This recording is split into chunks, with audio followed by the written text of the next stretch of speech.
Hello students, आज का हमारा टॉपिक है यूनिट 3 चैप्टर 7 का इफेक्टिव रिटन कम्युनिकेशन। इसमें कंटेंट देखेंगे। फर्स्ट इंट्रोडक्शन, इसमें स्टेज ऑफ राइटिंग का देखेंगे या रिटेन का स्टेज।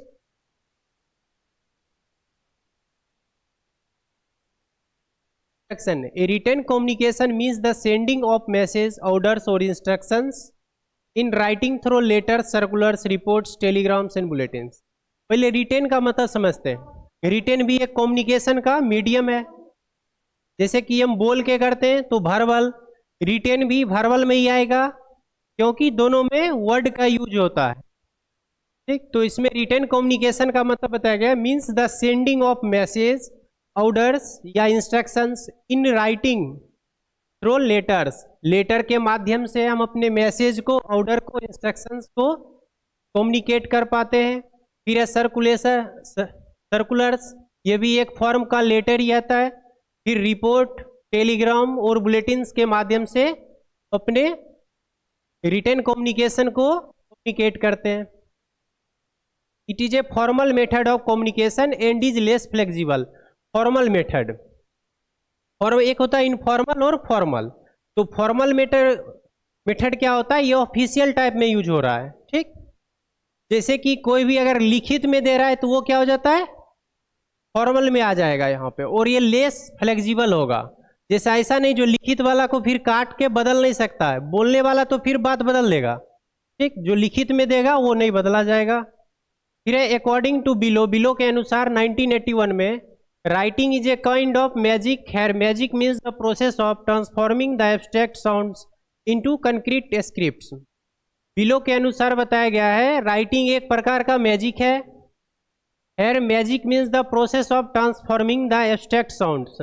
जो भी जैसे राइटिंग में कौन सा बोलेंगे, एब्स्ट्रैक्ट साउंड जो भी बोला जाएगा उसे कंक्रीट स्क्रिप्ट में बदला जाता है। रिटेन में कोई भी छोटा शब्द को बड़े में लिख सकते हैं कंक्रीट स्क्रिप्ट में, तो ये रिटेन कम्युनिकेशन का मीडियम रहता है। Writing it provides a relatively permanent record of information. Writing या रिटेन वाला क्या करता है, परमानेंट रिकॉर्ड ऑफ इंफॉर्मेशन देता है, ये टेम्पोररी नहीं होता है। ओपिनियंस देगा या बिलीफ्स कोई भी होगा, आर्गुमेंट्स, एक्सप्लेनेशंस, फीलिंग्स, थ्योरीज। क्या होगा, रिकॉर्ड ऑफ इंफॉर्मेशन होगा। ओपिनियंस, बिलीफ्स, आर्गुमेंट्स, कोई भी चीज का अगर हम देंगे तो वो परमानेंट रिकॉर्ड रहेगा। ऐसा नहीं जो आज कुछ बोले और कल कुछ बदल जाएंगे, तो रिटेन में ऐसा नहीं होता है। फिर इसके कीवर्ड्स देखते हैं। सर्कुलर, ये circular is a type of letter, जो कि पहले बता दिए हैं। सर्कुलर भी एक लेटर का ही टाइप होता है जो कि इंफॉर्मेशन के लिए, अनाउंसमेंट के लिए और इंस्ट्रक्शंस के लिए यूज किया जाता है। फिर है बुलेटिन, शॉर्ट न्यूज रिपोर्ट, जैसे न्यूज चलते रहता है तो साइड से बताता है ना बुलेटिन का, जो आज इस सब टॉपिक पे चर्चा होगा। पहले बुलेटिन सुनाता है कोई भी चैनल, उसके बाद उसको डिस्क्राइब करके पूरा न्यूज बताता है उस बारे में। फिर है टेलीग्राम के द्वारा, टेलीग्राम का मैसेज जैसे कि यूज होता था टेलीग्राफ की मदद से, कोई भी मैसेज को यहाँ से एक जगह से दूसरे जगह कम्युनिकेट करते थे, फिर वहां पे जाने के बाद उसे प्रिंटेड किया जाता था, प्रिंट करके किसी व्यक्ति को दिया जाएगा, तो ये टेलीग्राम मीडियम है। वो ऊपर जो भी मीडियम देखे उस सभी में क्या है, रिटेन कम्युनिकेशन का जिक्र है। फिर है writing skill is the ability to write English correctly. Writing is a productive skill. Writing skill क्या है, इंग्लिश को सही से लिखना, या फिर एबिलिटी टू राइट इंग्लिश, जो अगर इंग्लिश लिख रहे हैं वो इंग्लिश को सही से लिखेंगे। और एक प्रोडक्टिव स्किल है, जैसे कि हर बच्चा एक ही क्लास का रहता है, सबको एक ही चीज पढ़ाया जाता है, पर एग्जाम में कोई बहुत अच्छे से लिख पाता है और कोई उसी चीज को और शॉर्ट करके लिख देता है। जो जितना अच्छे से लिखेगा वो उसका प्रोडक्टिव स्किल है, जो वो उसी कम शब्दों को ज्यादा बड़ा करके लिख रहा है, तो उसका स्किल है। फिर राइटिंग स्किल और स्पेसिफिक एबिलिटीज। स्पेसिफिक मतलब किसी खास के पास रहता है और ये खास एबिलिटी होता है। Which help writers put there thought into words, जो कि राइटर, जो लिखने वाला है, वो अपने थॉट को, अपने विचारों को वर्ड में व्यक्त करेगा इन ए मीनिंगफुल फॉर्म। जिसका कि कोई मतलब आएगा and mentally interact with the message, और वो अपने समझबूझ से लिखेगा और मैसेज को इंटरेक्ट करेगा, समझेगा। Writing skills can be the ticket to better grades and greater academic achievement. बोला गया है जो राइटिंग स्किल होता है वो बेटर ग्रेड दिलवाता है और अचीवमेंट में बेटर रोल प्ले करता है। जैसे कि कोई अच्छा राइटिंग लिखता है तो उसे एग्जाम में अच्छा नंबर आता है। राइटिंग भी मैटर करता है एकेडमिक अचीवमेंट का। Writing is an individual effort और वर्क। राइटिंग क्या है, किसी अपना इंडिविजुअल एक का ही इफर्ट और वर्क रहेगा। इट इज ए कंसस और प्लान्ड एक्टिविटी। ये कंसस मतलब तुम ध्यान में रख के तब लिखोगे, ऐसा नहीं नींद में चल के तुम नहीं लिख सकते हो, ऐसा नहीं पढ़े कुछ लिख दिए कुछ, तो ऐसा नहीं चलता है। ये कंसस है, जो तुम लिख रहे हो उसमें तुम्हारा फोकस है, जो हम क्या आगे लिख रहे हैं। बोलने में थोड़ा कम कंसस होके व्यक्ति बोल देता है, पर लिखने वक्त उसका क्या लिख रहा है उसे पता रहता है, कंसस इफर्ट है। एंड प्लान्ड एक्टिविटी, और किसी प्लानिंग के साथ वो लिखता है, जो हम क्या लिख रहे हैं किस टॉपिक पे लिख रहे हैं वो उसे पता होता है। Writing allows us to share our communication not only with current generation but also with future generations. Writing क्या करता है, शेयर कम्युनिकेशन को शेयर करता है, सिर्फ एक जनरेशन के लिए नहीं, वो फ्यूचर जनरेशन के लिए भी कम्युनिकेट कर रहा है। जैसे कोई आज डिस्कवर किया, कोई किसी चीज का खोज किया और वो लिख दिया, तो इतना ईस्वी में लिखा 25 में, तो पता चलेगा 50 में भी व्यक्ति उसे पढ़ रहे हैं और उसे फॉलो कर रहे हैं, तो कम्युनिकेट करेंट जनरेशन से फ्यूचर जनरेशन कर दिया। फिर है writing is A form of encoded symbols in the form of impressions. Writing क्या होता है, इनकोडेड सिंबल्स होता है, हर व्यक्ति अपने अपने तरीके से लिखता है और अपना इंप्रेशन प्रभाव डालता है। Writing more particularly refers to two things. Writing में ज्यादातर दो चीजों को रेफर किया जाता है, एक है नाउन, एक है फिर वर्ब। जब हम लिखते हैं writing as a noun, the thing that is written, जो चीज लिखा रहता है उसमें हम नाउन के रूप में, जैसे कि writing as a verb which designates the activity of writing. जब लिखने का सेंस आएगा, जैसे लिखना, पढ़ना, गाना, तो ये सब किस में यूज कर रहे हैं, वर्ब में आईएनजी वाले को जैसे यूज करते हैं।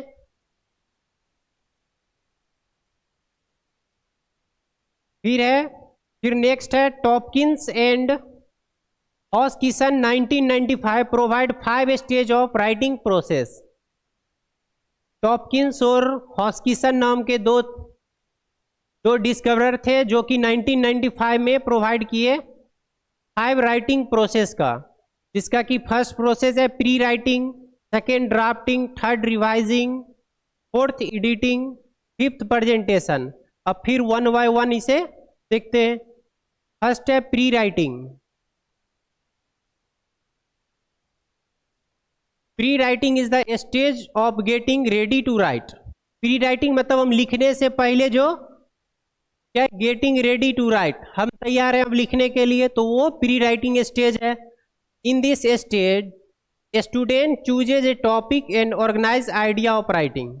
उसमें एक टॉपिक चुना जाएगा और उसके बारे में आइडिया जुटाएंगे, क्या सब इसमें ऐड करना है, क्या सब लिखना है, क्या सब इसके बारे में लिख सकते हैं। फिर उसके बाद आ जाता है ड्राफ्टिंग स्टेज। ड्राफ्टिंग स्टेज में क्या समझेंगे, जो हमें कैसे लिखना है, से पहले तो सोच लिए कोई भी टॉपिक पर जो इस टॉपिक में ये सब लिख सकते हैं। फिर ड्राफ्टिंग में क्या करेंगे, जो उस टॉपिक में क्या सब फॉर्मेट से लिखेंगे, या फिर उसे एक फॉर्मल लिख के रख लिए। जैसे कभी एप्लीकेशन लिखते हो, कहीं पे बड़े जगहों के लिए लिखोगे तो एक पहले फॉर्मेट में लिख लेते हैं, उसके बाद 1-200 चेक करवा लेते हैं सही है, उसके बाद फिर उसे अगर कोई बोल दिया हाँ हल्का गलती है तो उसे करेक्शन करते हैं और फिर उसे आगे जमा करते हैं। तो यहाँ पे ड्राफ्टिंग स्टेज जो है, जो हम फर्स्ट टाइम उसे लिखे नॉर्मल फॉर्मेट में, वो कौन सा हो गया, drafting stage. Pre writing stage में सिर्फ हम अभी सोच रहे हैं जो अब हमें लिखना है और इसमें ये सब ऐड करेंगे, 6 दिन की छुट्टी, ये सब रीजन डालेंगे। इस स्टेज में क्या देख लिए, जो किस फॉर्मेट से लिखना है, किधर क्या लिखना है। जैसे कि एप्लीकेशन लिखते हो तो इधर पहले अपना दिए, उसके बाद फिर कंटेंट, ठीक, और फिर यहाँ पे साइन, नाम, मोबाइल नंबर जो भी देना रहता है। तो प्री राइटिंग स्टेज में सिर्फ उसका रीजन सोचेंगे, एप्लीकेशन, सब्जेक्ट उसका जो होता है, सब्जेक्ट, कितने दिन की छुट्टी ले रहे हैं, ये सब चीज प्री राइटिंग स्टेज में। ड्राफ्टिंग स्टेज में ये सोचेंगे जो यहाँ पे क्या लिखना है, to the principal, to the director, जो लिखना है यहाँ पे, उसके बाद मिडिल यहाँ लिखना है और यहाँ पे। तो सेकेंड ड्राफ्टिंग स्टेज में ये सोचते हैं और फिर इसे लिखते हैं, ठीक, फॉर्मेट में एक नॉर्मल लिख देते हैं। फिर है रिवीजन स्टेज, पहले सोचे फिर हल्का लिखे, फिर उसका revision stage. The third one is the revision stage. In this stage writer refines ideas. अब उसमें क्या गलत लिख दिए, कहाँ क्या गलती है, क्या सही है, वो चीज इसमें देखा जाएगा, ठीक। इन हिज कंपोजिशन, मतलब उनके जो लिखावट में कहाँ पे त्रुटि होगा, कहाँ पे उसे रिफाइन करना है, ठीक करना है, ठीक। तो उस चीज का ध्यान दिया जाएगा रिवीजन स्टेज में। Activity in this stage, reading the rough draft. क्या बोला गया, अभी तक ये रफ है, मतलब रफ कॉपी की तरह यूज हो रहा है, रफ है ये, ठीक। Sharing the rough draft in A writing group and revising on the basis of feedback.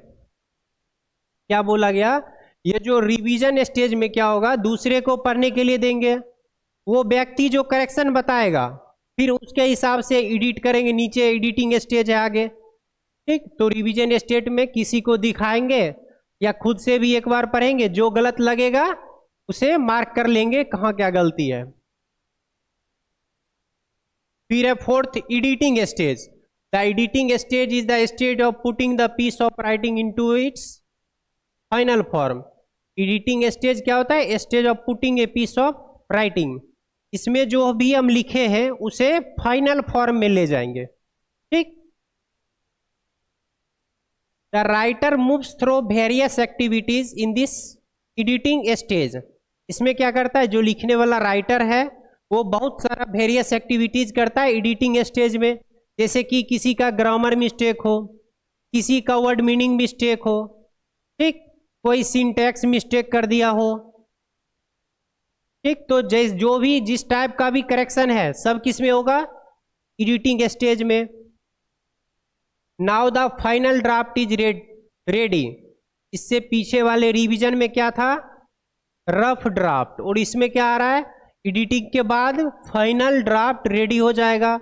In this stage a young writer shares his composition writing. इसमें क्या होगा, जो भी एक नया राइटर है, यंग राइटर मतलब एक नया राइटर है एक तरह से, वो अपने लिखे हुए शब्दों को या फिर कोई लेख को, कंपोजिशंस या राइटिंग्स को with the real audience of classmates, मतलब अपने क्लासमेट्स से शेयर करेंगे या other student, teachers and the parents से, जहाँ भी जिस टाइप का है उस टाइप से वो शेयर करके देखेंगे जो मेरा और भी कुछ करेक्शन आ रहा है, और भी कुछ गलती है इसमें।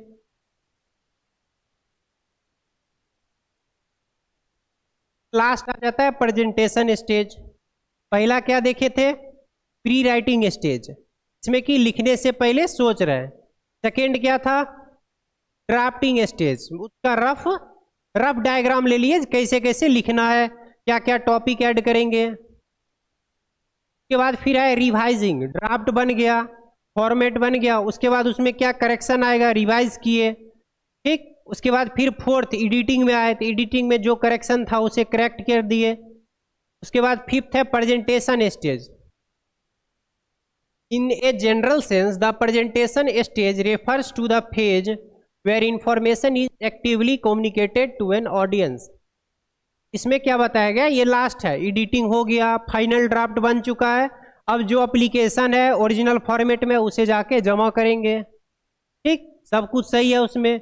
तो इसी तरह जो भी राइटिंग का जो भी कंपोजिशन है, चाहे तुम कहानी लिखो, कविता लिखो, सब जगह से सही होने के बाद, रिवीजन होने के बाद, एडिटिंग होने के बाद, एट लास्ट स्टेज क्या हो जाएगा, प्रेजेंटेशन स्टेज में हो जाएगा, जहां पे तुम्हें जमा करना है, जहां से तुम्हारा अपलोड होगा तो उस जगह पे पहुंचा देना है, कम्युनिकेटेड टू एन ऑडियंस, मतलब फाइनली जहां पे, जिस साइट पे, जहां भी जाना है वहां पे उसे ले जाया जाएगा। फिर आगे का है सब स्किल्स ऑफ राइटिंग स्किल, मतलब तुम जो राइटिंग लिखते हो उसके अंदर से भी स्किल्स है, ठीक। तो उसमें first the writing skill includes A number of सब स्किल्स, मतलब एक राइटिंग स्किल के अंदर भी स्किल है। इसमें फर्स्ट देखेंगे मैकेनिक्स, फिर है word selection, organization, syntax. First हम देखेंगे mechanics, which includes handwriting. इसमें क्या आता है मैकेनिक्स में, जो हम लिख रहे हैं तो उसमें मेरा हैंड राइटिंग अच्छा होना चाहिए, हैंड राइटिंग। फिर है स्पेलिंग एंड प्रोनाउंसिएशन, स्पेलिंग का ये प्रोनाउंसिएशन है, ये क्या है punctuation. Hand writing, spelling and punctuation. Hand writing मतलब जो स्पेलिंग लिख रहे हैं, हैंड राइटिंग कैसा लिखावट है मेरा, उसके बाद स्पेलिंग आ जाएगा, क्या हम लिख रहे हैं उसका क्या शब्द लिख रहे हैं, ठीक। पंचुएशन, कहाँ पे क्या चिन्ह देना है, कोमा देना है, फुल स्टॉप या फिर क्वेश्चन वाचक, जैसा है वैसा पंचुएशन ऐड करेंगे। उसके बाद फिर है सेकंड क्या, वर्ड सिलेक्शन। अब कौन सा वर्ड किस जगह पे सेलेक्ट किया जाएगा, इस बात का भी ध्यान राइटिंग में लिखा दिया जाता है। विच इंक्लूड्स वोकेबलरी, वोकेबलरी जैसे कि गुड, वेल, ठीक है। तो जिस टाइप का वर्ड उस सेंटेंस में सेट कर रहा है उसी टाइप का वर्ड देंगे यहाँ पे वोकेबलरी के माध्यम से। फिर है आइडम्स एंड फ्रेजेस, जैसे कि जब हम लिखेंगे कोई भी चीज लिखेंगे तो उसमें आइडम्स, जैसे कि आइडम्स हो जाता है, से बचपन में पढ़े थे 9 2 11 हो जाना, क्या होता है इसका मतलब भाग जाना। तो 9 2 11 क्या है, मुहावरा, आइडम्स है, ठीक ये। और फ्रेज क्या हो गया, भाग जाना, जो कि उतना बड़ा लाइन का बस 2 शब्द में मतलब आ गया, ठीक। फ्रेज भाग जाना और आइडम्स मुहावरे क्या है 9 2 11 हो जाना। तो वर्ड सिलेक्शन के दौरान इस सब चीजों का भी ध्यान दिया जाता है, वोकेबलरी, आइडम्स, फ्रेज, कहां पे क्या चीज यूज कर रहे हैं, ऐसा। फिर है organization, organization which includes paragraph and topic. अब पता चला तुम लिखना शुरू किए, 5-7 पेज लिख दिए, उसमें कहीं कोई टॉपिक ही नहीं दिए, कहीं कोई पैराग्राफ ही नहीं बनाए, तो वो सही नहीं मेथड है। तो तुम्हें कितना लिख के पैराग्राफ छोड़ना है, ठीक। जैसे थोड़ा दूर लिखाने के बाद नहीं, डिक्टेशन में देखते हो, चलो पैराग्राफ अब चेंज करो, तो वो एक स्पेसिफिक टाइम पे पैराग्राफ चेंज किया जाता है। और टॉपिक, कहाँ पे टॉपिक, सब टॉपिक आएगा, इस सब चीजों का ध्यान दिया जाएगा। नहीं तो क्या हो, जैसे तुम्हारा ही पूरा चैप्टर रहे, उसमें ना ही सब टॉपिक रहे और ना ही पैराग्राफ चेंज रहे, तो कितना बोरिंग रहेगा, ठीक। तो इसीलिए पैराग्राफ और टॉपिक का भी सब स्किल्स है जो कि हेल्प करता है रिटेन स्किल्स को। फिर last one is syntax, it which include sentence structure according to different grammatical rules.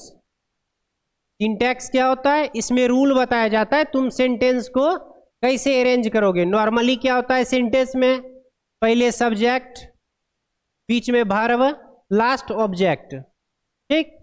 ROM eats a mango, Ram subject, eats verb आ जाएगा और ए मैंगो ऑब्जेक्ट में आएगा। तो यही रूल है सेंटेंस अरेंज करने का। तो ये भी एक सब स्किल है जो कि पता होना चाहिए, ठीक। अगर रिटेन कर रहे हैं, रिटेन कम्युनिकेशन कर रहे हैं, उसे इफेक्टिव बनाने के लिए ये सब स्किल आना चाहिए। इसके एग्जांपल है सी ओनली लव्स पिज्जा, ठीक।